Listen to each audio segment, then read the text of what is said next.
जो बूढ़े बूढ़े बैठे हैं नेक तनक विचार करें।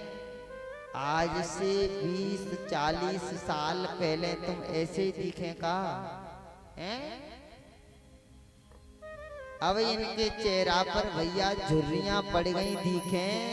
आज से 10-20 साल पहले हम कैसे दिखते थे? छोटे थे मासूम, तो इनका इतना सुंदर चेहरा लगता था, लालमा छाया हुआ था। कोई राहगीर चलता निकलता और रास्ते में वो भी देखता तो उसका उठा करके चूमने का मन करता। और आज महाराज बाल सफेद हो गए, चेहरे पर झुर्रियां पड़ गई, आंखों में ये चश्मा लग चुके हैं, दिखना कम हो गया आंखों से, बंदर जैसा मुंह हो गया हमारा। ये क्या है? तब भी तू नहीं समझ पाया? अब भी नहीं समझ पाया? पागल, तेरी कमर 3 जगह से टेढ़ी हो गई, तेरे दांत, तू दलिया खाने लायक हो गया। कहाँ तू चना दांत से चबाता था, अब दलिया लायक तेरा मुंह हो गया। और फिर भी जीव तू समझ नहीं रहा है। लोग कहते हैं कि मैं भोगों को भोग रहा हूँ। क्या कहते हैं? हम भोगों को भोग रहे हैं। नहीं नहीं नहीं, हम भोगों को नहीं भोग रहे हैं, बल्कि ये भोग हमें भोग रहे हैं। अगर आप भोगों को भोगते तो भोग बूढ़े होते, हम और आप क्यों हो गए? वयम न भुक्ता वयमेव भुक्ता, हम भोगों को नहीं भोग रहे हैं, ये भोग हमें भोग रहे हैं। समझ रहे हो कछु के ना है? अरे कन्हैया ओ लाला, बेटा बात आवाज करेगो तो बात ठीक ना पड़ेगी, ध्यान रखियो। आ रही है समझ में? हाँ, अभी तो कौन बूढ़ा होना है, ठीक है? सोने का भजन कर ले भगवान को भैया। वयम न भुक्ता वयमेव भुक्ता। आपने देखा होगा एक सरोवर है, बहुत बड़ा सरोवर, वो सरोवर पानी से लबालब भरा है। क्या हो रहा है? लबालब सरोवर पानी से भरा है। और उस सरोवर के किनारे किनारे किनारे किनारे बड़े बड़े वृक्ष खड़े हैं। कौन कौन से वृक्ष भैया? नीम का वृक्ष, पीपल का वृक्ष, बबूल का वृक्ष, दूर्वा, कुसा, ये बड़े बड़े वृक्ष खड़े हैं। और वो सरोवर क्या सोचता है? क्या सोचता है? ध्यान देना, वो सरोवर सोचता है कि ये वृक्ष मेरी छाया कर रही हैं, घनी छाया हो रही है इनकी। और सरोवर क्या समझता है? ये वृक्ष मेरे हितैषी हैं, मेरी छाया कर रही है। कुछ दिन बाद जाकर के देखना सरोवर में पानी धीरे धीरे कम हो जाएगा। थोड़े दिन बाद और जाकर के देखना जल और कम हो जाएगा। फिर कुछ दिन बाद और जाना और कम हो गया। और फिर तुम महाराज 10-8 साल बाद, 2-4 साल बाद जाकर के देखना, आपको सरोवर में पानी की बूंद भी नहीं मिलेगी। कहाँ गया वो पानी? कहाँ गया?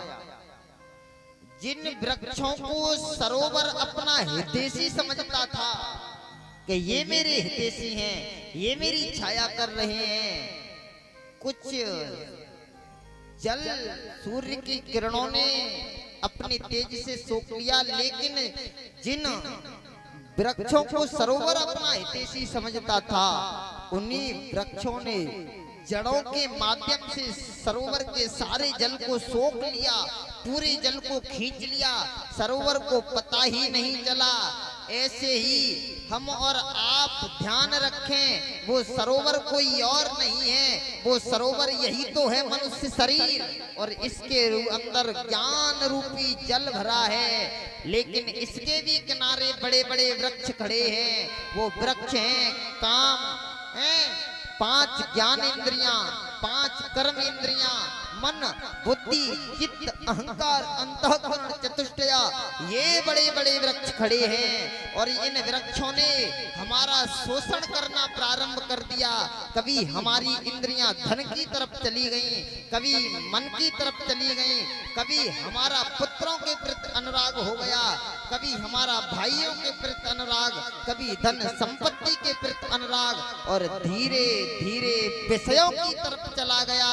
और पता नहीं कब इन विषयों ने हमें भोग लिया, हमें पता भी नहीं चला। कब हमारे अंदर से ज्ञान रूपी पानी सोख लिया, पता ही नहीं चला। ऐसे ही मेरे भाई,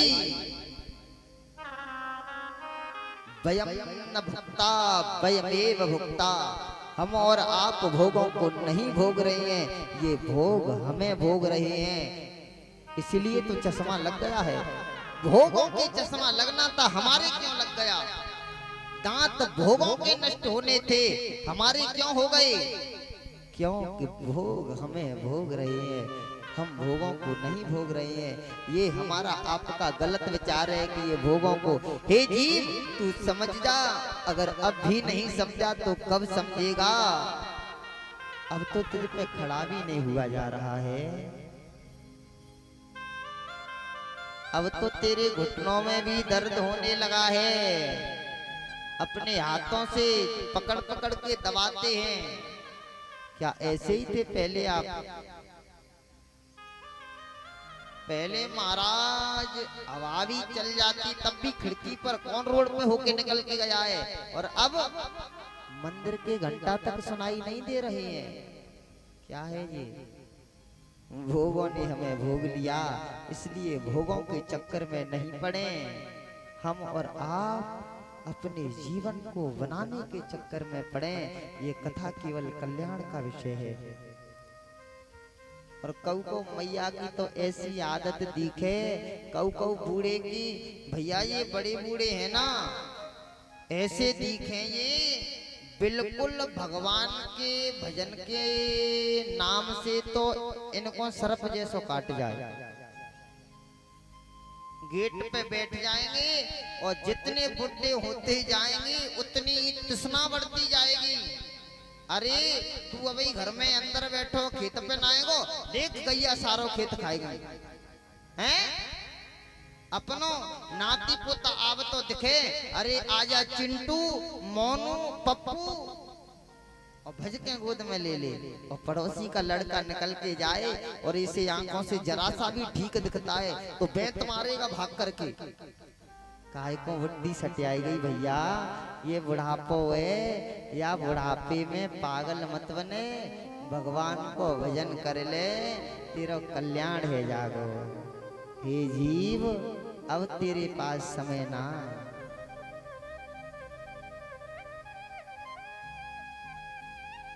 अगर ये जीव अब भी भगवान का भजन नहीं करेगा तो फिर ये जीवन में कर भी नहीं पाएगा कभी। क्यों? क्योंकि भजन अगर, अच्छा एक बात और है भैया समझना, जो व्यक्ति बचपन से भगवान का भजन करता है ना, बचपन से, उसको भगवान के भजन की लत लग जाती है और वो जवानी में भी भजन करता रहेगा, चाहे कैसी भी परिस्थिति आ जाए। और जो जवानी में परमात्मा से, बचपन में परमात्मा से जुड़ा रहा तो बुढ़ापे में भी कहीं न कहीं जुड़ा रहेगा। और भैया जाने कबो बचपन में और जवानी में भगवान को नाम लयो ही ना है तो वो बुढ़ापे में भगवान को नाम ले सकेगा? बताओ। क्या कहा है तुलसीदास जी ने, जब भगवान राम बाली में बाण मार देते हैं, बाली पृथ्वी पर गिर पड़ा है, उस वक्त तारा आती है। तारा की आंखों में आंसू आ गए, नेत्रों में आंसू भर के तारा रोने लगी। और तारा की उस करण पुकार को भगवान सुनते हैं तो राम से रहा नहीं गया। बाली, तू कहे तो मैं तुझे अमर कर दूं, तू कहे तो मैं तुझे अमर कर दूं। तो क्या कहा? जन्म जन्म मुनि यतन कराई, अंतराम कहे आवत ना।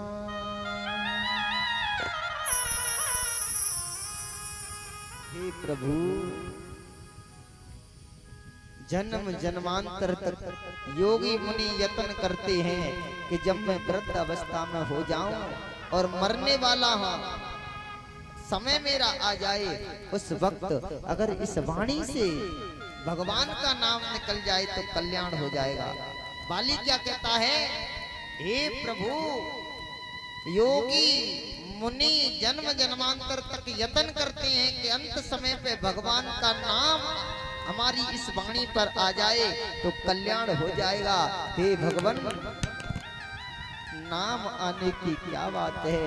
इस वक्त मैं आपकी साक्षात गोद में बैठा हूँ और फिर मैं मरा तो पता नहीं कहाँ मरूंगा। आज मरूंगा तो मैं आपकी गोद में मरूंगा, फिर पता नहीं मेरी इस वाणी से भगवान का नाम निकला निकला नहीं निकला।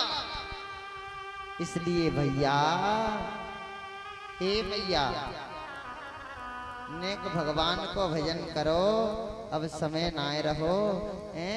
2 4 6 साल जब तक जी रहे हैं, ये बड़ी बड़ी मूछन के बुड्ढे बुड्ढे हमारे बाबा बैठे हैं, ये उस समझ जाएं अब भगवान को भजन करते दिखें तो कल्याण है जाए।